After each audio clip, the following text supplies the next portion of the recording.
My kids were too unruly for their stupid family trip, so we took them to a fire lookout instead. Now the family lodge is ash and we have a USB drive that proves my mother-in-law let Jack burn. I was folding laundry on the couch when the call came. Theo's sister-in-law, Renata, never called me directly unless something was wrong. I stared at her name flashing on the screen for a moment, then answered. Hi, Renata. Cora. Hi. I just wanted to give you a quick heads up, she said, her tone way too cheerful for what came next. We've decided to keep this year's hiking trip to just the older cousins. The energy needs to be calmer, you know? I blinked. Wait, what? Are you saying? It's nothing personal, she interrupted. We just need the experience to be a little more curated this year. Your boys are sweet, but they're a bit too unruly for the environment we're creating. Unruly. I felt that word hit my chest like a brick. She said it lightly, like she was commenting on the weather. I didn't argue. I just told her, got it, and hung up. I sat there, phone still in my hand, staring out the back window. Eli and Jonah were in the yard, turning the patio chairs into a base camp, their backpacks already packed with sleeping bags and crumpled trail maps they'd drawn themselves. They had been counting down the days. Theo walked into the room, holding 2 mugs. You okay? I turned to him, and he must have seen something on my face because he didn't wait for an answer. He handed me a mug and sat down. They're not invited, I said. My voice cracked more than I wanted it to. Renata says they're too much for their curated lodge experience. Theo let out a quiet sigh, like he wasn't surprised. Of course she did. I looked at him, really looked at him. They had their bags packed, Theo. Jonah even made trail mix. He nodded, staring down at his coffee. It's not just about this trip, I said. It's how they see our kids. How they see me. Theo didn't try to make excuses. That's something I appreciated about him. When his family did something cruel, he didn't sugarcoat it.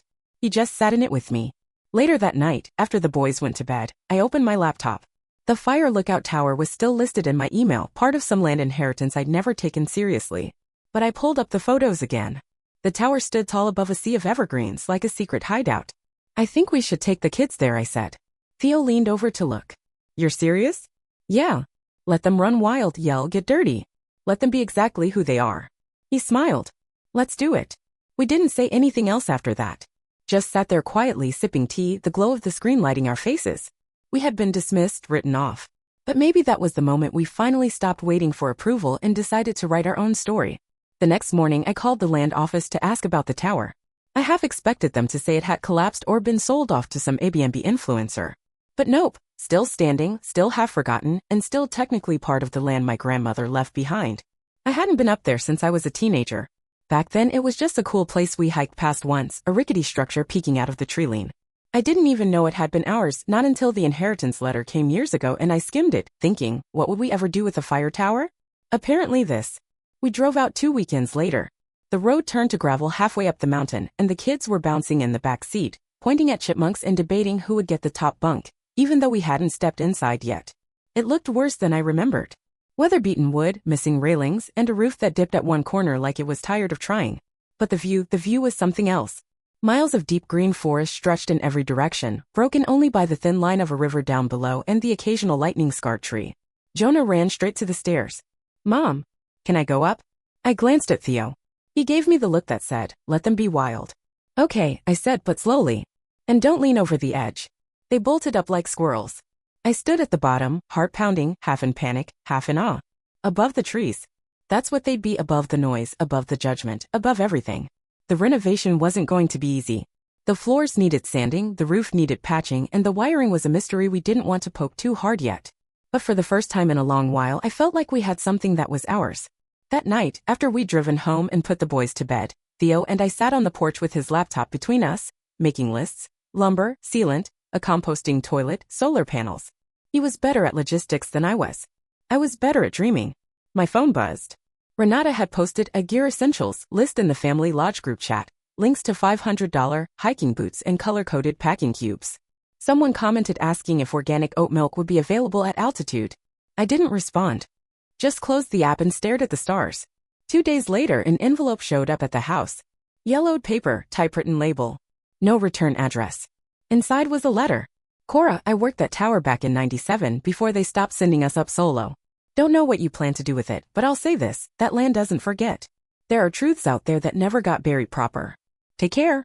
No name, just a faded photo tucked inside, a younger version of the tower, back when it still had fresh paint and an intact weather vane. In the corner, someone had scribbled, Jack and E. Summer 2003. I showed it to Theo. Who's Jack? He asked. I shook my head. No idea. But something about it felt familiar. Like a whisper you hear before you fall asleep. Not loud, not clear, but enough to make your pulse slow down or speed up. I didn't know why, but I kept the letter on the fridge. Not to scare us. Just to remind us that this place had a story. And we were stepping right into the middle of it. It was on our third weekend up at the tower that I found the box. We had started hauling in supplies bit by bit. Sleeping pads, non-perishables, buckets of sealant. While Theo measured the warped stairs, I began clearing out the inside. Dust was layer thick enough to write in, and spiderwebs laced every corner. There was a trapdoor under the old twin bed frame. I almost didn't notice it. But when I moved a pile of rotted blankets, the corner caught my foot. Inside was a rusty metal box. I thought it would be empty or filled with old tools. Instead, it held envelopes. Letters. Black and white photographs. One of them stopped me cold. It was Eloise. I stared at it, not believing it at first. My mother-in-law, younger, softer around the eyes, sitting close beside a man I didn't recognize. He was tall, strong-jawed, wearing a ranger's shirt with a patch on the sleeve. A firefighter's patch. Her hand was resting on his knee. His head was tilted just enough toward her that it didn't feel like just a photo. It felt intimate. I turned it over. In faded ink. Summer 2003 for the dream we never finished. Dream? I pulled out another envelope, blueprints, rough sketches of what the tower could have become. A lookout base with a wraparound deck, bunk beds, and even a rainwater collection system. The name, Jack, was on most of the papers. One was signed JG with a little fire symbol drawn next to it. Jack. The name from the photo. I didn't tell Theo about it right away. Not because I wanted to keep secrets, but because I didn't know what I was holding yet. This wasn't just a forgotten fling or some photo tucked away for nostalgia. This was a piece of the tower's history and a part of Eloise I'd never seen before. I spent the rest of the day sorting through more of the box. The deeper I went, the more I realized how involved she had been.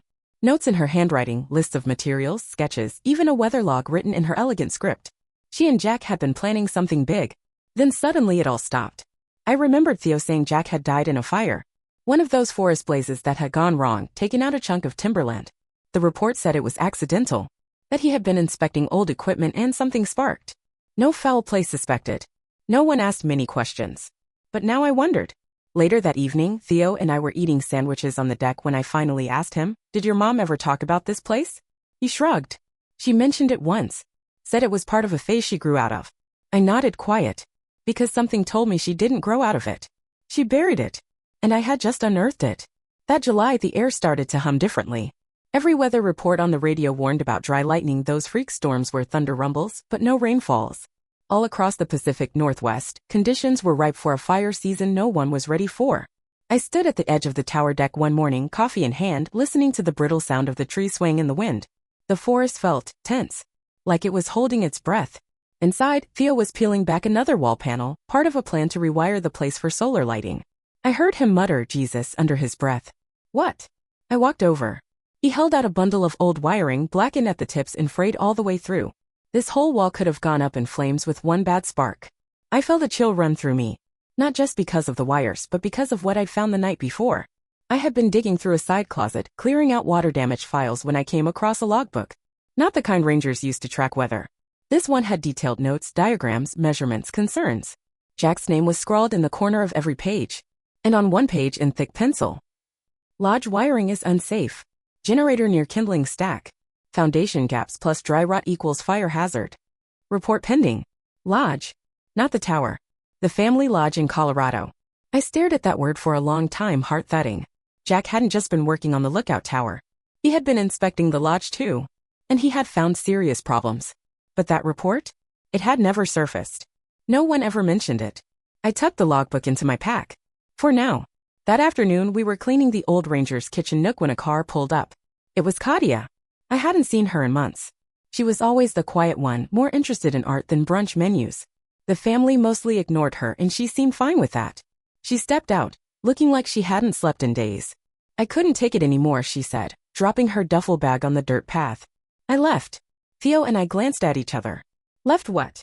I asked. "The lodge." "The performance," she said, kicking a stone with her boot. "It's like a pageant now. Everyone's acting like it's this perfect wilderness retreat while ignoring the cracks. Literally. A chunk of the deck broke off last week and no one even blinked." She looked around at the tower, the rough edges, the honest mess of it all and smiled. I wanted to come here, where it's real. We didn't ask questions. We just made space. That night, while Theo and the boys built a fire pit outside, Katia and I sat inside going through a box she brought with her. Sketchbooks, letters, odds and ends. One envelope fell out, older than the rest. The paper was thin and stained. She unfolded it slowly. It was from Eloise. Dated the summer Jack died. The letter read, "Jack is right, of course. But if we report the electrical issues now, they'll shut it all down. All of it. The dream will be gone. I need time to fix this to protect what we've built. I'll talk to him. Make him understand." Katia looked up at me, her face pale. She knew I whispered. She knew it was dangerous. Neither of us said it out loud. But we both knew what that letter meant. She had asked Jack to delay the report. And not long after, Jack was dead. The lightning came on a Thursday. It started as distant flashes over the hills, barely visible through the haze, but then the smell of ozone crept into the tower like a warning. By nightfall, we had the weather radio on, and it was all anyone was talking about. Fire weather warnings, wind gusts, red flag conditions across western Colorado. Right where the family lodge sat. Theo sat beside me on the floor, elbows on his knees. The boys were asleep in their bunks, sweat-matted hair and limbs tangled like puppies. Katia stood by the window, chewing a fingernail, staring at the sky. Then Theo's phone buzzed. One look, and he handed it to me. Evacuation underway at lodge. Fire spotted near Southridge. Electrical suspected. There was a video, grainy and shaky. Black smoke rising behind the family lodge. People in windbreakers and sun hats filing down the trail with bandanas over their faces. And in the background, fire trucks. Sirens. Chaos. Katia let out a breath, more of a gasp. They didn't listen. Not even after all those signs. I thought of the logbook. The wiring Jack flagged. The foundation notes. The letter from Eloise. It was all avoidable. All of it. My phone rang just then, vibrating in the pocket of my hoodie. Unknown number. I answered anyway. Cora? This is Marnie. The name took a second to settle. Marnie, Jack's widow. I'd never spoken to her directly, just heard whispers at reunions, back when Eloise still pretended Jack was just an old friend. Marnie had always been the shadow no one talked about. I heard about the fire, she said. Her voice was steady but strained. And I know you're at the tower. I am, I said, cautious. How did you know? Jack told me once. Said if anything ever went wrong, that tower would be the place where truth would live. I didn't say anything. I wasn't sure what to say. Marnie went on. Before he died, Jack was gathering proof. Plans, footage. He wanted to report everything, but Eloise convinced him to wait. Said she'd take care of it quietly. He didn't want to fight her. He loved her. But he was planning to go public. I felt a lump form in my throat. And then the fire happened. There was a pause on the line. He was supposed to meet a reporter that night. He never showed. We hung up shortly after. I told her I'd call back. I needed a moment. I looked at Katia. There's more. She nodded, slowly unzipping her old hiking pack. I think Jack left me something. I didn't understand it before. But I think it's time. She pulled out a small USB stick, taped inside the lining. Theo got his laptop, and we crowded around it in the half-light of the tower. The video file loaded, jittery drone footage, timestamped for the night Jack died. The drone hovered over the lodge, then dipped toward the back of the building. It zoomed in on the fuse box. A faint flicker. Then sparks. Then a silhouette. A woman tall, her hair in a loose bun, walking calmly away from the fuse box as flames started to catch behind her. None of us said her name. We didn't have to. Katia turned away, shaking her head. She was there. That night. And she let it happen. I closed the laptop. The room was quiet except for the low hum of wind pressing against the walls. The tower was supposed to be a lookout. A place to see things clearly. And now finally we did. It was just after lunch the next day when we heard the crunch of tires on gravel. Theo stood on the tower deck, peering through the trees. Silver Lexus, he said flatly. It's her. Eloise. She didn't wait to be invited. She marched up the stairs, breathless but composed, wearing hiking boots that had never seen dirt and a lightweight jacket that still had the price tag tucked under the collar. I opened the door before she could knock. Cora, she said, like nothing was wrong. We need to talk. Theo stepped aside, his jaw tight. Katia stood near the kitchenette, arms crossed, expression unreadable. Eloise looked at me, and her eyes flicked briefly to the corner of the table, where the laptop still Saturday, I need the USB. I didn't move. What's on it matters, Eloise. She looked older than I'd ever seen her. Not in the way of wrinkles or age, but like someone holding in years of panic and denial that were finally bubbling to the surface. Please, she whispered. You don't understand what that footage will do. I think we do, Katia said, her voice low. We saw you walk away. That was it. The final line. Eloise's shoulders dropped like someone had taken out her spine. She sat on the edge of the bunk, clutching her hands in her lap. I didn't start the fire, she said, her voice barely audible.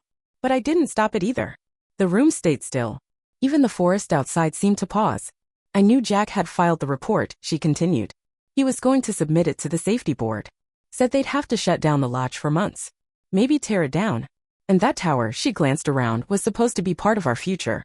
We had plans. Dreams. She laughed, short and bitter. But I was scared. I'd already married into the family. I had a new life. One that didn't make space for wildfires and wilderness men with unfinished cabins. She looked at Katia then. And you were just a child. I didn't know how to tell the truth without blowing up everything. Katia stared at her, not blinking.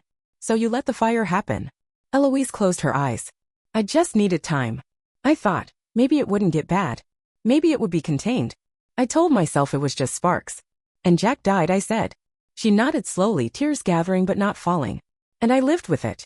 Buried it. I thought if I kept things perfect, the lodge, the traditions, maybe it would even out. Maybe I could control the narrative. And my kids? I asked. Why weren't they good enough? Her face twisted. Because they reminded me of him. Of Jack. Wild. Loud. Unfiltered. Everything I gave up. She looked up at me, finally crying. I couldn't bear it. Not after everything. For a long time, no one said anything. Then Katia picked up the USB and placed it gently on the table. You don't get to erase him, she said. Not again. Eloise just nodded. The footage played on loop all morning. We didn't talk much after Eloise's confession. She'd curled up on the old bunk with a blanket over her shoulders, silent except for the occasional sniffle. Katia sat by the window, sketchbook in hand but barely drawing. Theo tried to keep the kids busy outside, building rock stacks and drawing maps in the dirt, but even they sensed something had shifted. By noon, smoke footage from the Colorado Lodge was everywhere. National news now. Helicopter shots of the evacuation, headlines about negligence, whispers of an anonymous tip pointing to faulty foundations. I didn't have to guess who submitted the footage. I stepped out for air. The sky above the trees was still clear for now. I sat on a stump just outside the clearing, staring down the gravel path. That's when I heard a car. Not a modern one, an old truck, maybe a Ford, grumbling and popping as it wound through the woods. Theo looked up from where he was carving firewood. You expecting someone? Nope. The truck came into view, paint chipped, bumper hanging low. Out stepped a man who looked eerily familiar. Tall. Gray at the temples. Same nose as Jack, same sharp cheekbones. Gabriel, he said, holding out his hand. Jack was my twin. I stood slowly, trying to catch up. You're? Yeah. I stayed out of things. Didn't have the stomach for Eloise's world after the fire. But Marnie called me last week. Said it was time.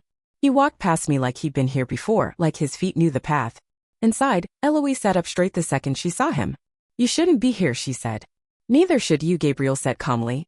Then he reached into his coat and pulled out two things, a thick, leather-bound journal and a sealed envelope. He handed the envelope to Katia. That's from Jack, he said. He wrote it a few days before the fire. It's notarized. Katia's fingers shook as she tore it open. She read the first few lines out loud. To the girl who doesn't know she's mine, Katia, if you ever read this, I hope it's because the truth finally matters more than the fear. You were born of something wild and beautiful. And I'm sorry I wasn't there to see you grow into who you are. She stopped reading. The silence was deafening. I'm his daughter, she whispered. Eloise didn't deny it. Just closed her eyes and nodded once. I was going to tell you, she said weakly. I didn't know how. After the fire, I buried everything. The plans. The paternity test. The guilt. I thought you'd be better off not knowing. Katia looked down at the journal Gabriel handed her. She opened it to a random page. Jack's handwriting filled every inch, sketches of the tower, wiring diagrams, dreams scribbled into the margins. One line was underlined. This place will outlast me. Let it be something good. Gabriel spoke quietly. He was trying to build something honest out here. Not curated. Not performative. Just real. I felt tears sting my eyes. That's what we're trying to do now. Katia nodded, hugging the journal to her chest. Then let's finish it. For the first time since Eloise arrived, she looked small. Not frail, just human. She wiped her eyes and stood. I'll go back, she said. Tell the truth. All of it. Gabriel didn't offer forgiveness. Just a nod. That felt like enough. The past had found us at the top of the world. And for the first time in years, no one turned away. The smoke cleared after 4 days. News crews left the lodge, which was now fenced off and under investigation. No one in the family group chat said anything directly to me, but I saw the message Theo's cousin posted, something vague about unfortunate oversights, and how safety should always come first. It didn't mention Jack. Or Eloise. Or the years of silence that led to everything crumbling.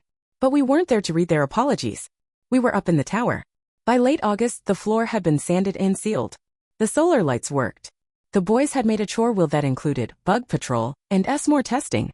One morning, Jonah stood at the edge of the deck, holding a painted wooden sign in his hands. "What's that?" I asked. "It's a trail marker," he said proudly. "For when people get lost. It'll help them find the tower." He showed me the others, small wooden discs they painted with bright arrows and animal faces. They tied them to sticks and hidden them along the path from the base of the hill up to the clearing. When I told Eloise, she cried. "They're beautiful," she said, kneeling beside the boys. "I wish I'd thought of something like that back when Jack and I first talked about making this place into a retreat." "You still can," Eli said. "We have extra paint." She smiled, really smiled for the first time since she arrived. Later that afternoon, I found her sitting alone on the deck, the wind tugging at the ends of her scarf. She held a pen and a lined notebook. "Writing it all down?" I asked gently. She nodded. "I'm going to tell the authorities everything. Not just the fire. The cover-up. The inspections that never happened. Even the money that got shuffled around to make it disappear. You're not afraid anymore?" She looked out at the trees. "I'm terrified. But I'm also tired of being a liar." Inside, Katia sat by the fire, Jack's journal open on her lap. She was quieter lately, more focused. I'd watched her start sketching redesigns of the tower, adding a greenhouse to the side, solar panels shaped to follow the slope of the hill, even a pulley system for hauling supplies. "This place is going to be something," she said one evening. "Not a symbol. Not a shrine. Just something real." Theo and I stood side by side on the deck that night, arms brushing, the wind cooler now. Fall was coming.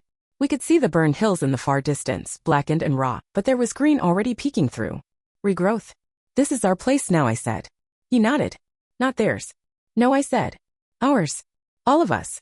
Downstairs, the kids had made a small sign, "The Lookout EST by Wild Hearts." I smiled. When the first fall storm rolled in, it didn't feel like a threat. We watched it from inside, lightning over the hills, wind howling past the beams. We were safe. Together. No curated itineraries. No curated kids. Just truth. And love. And whatever we chose to build next.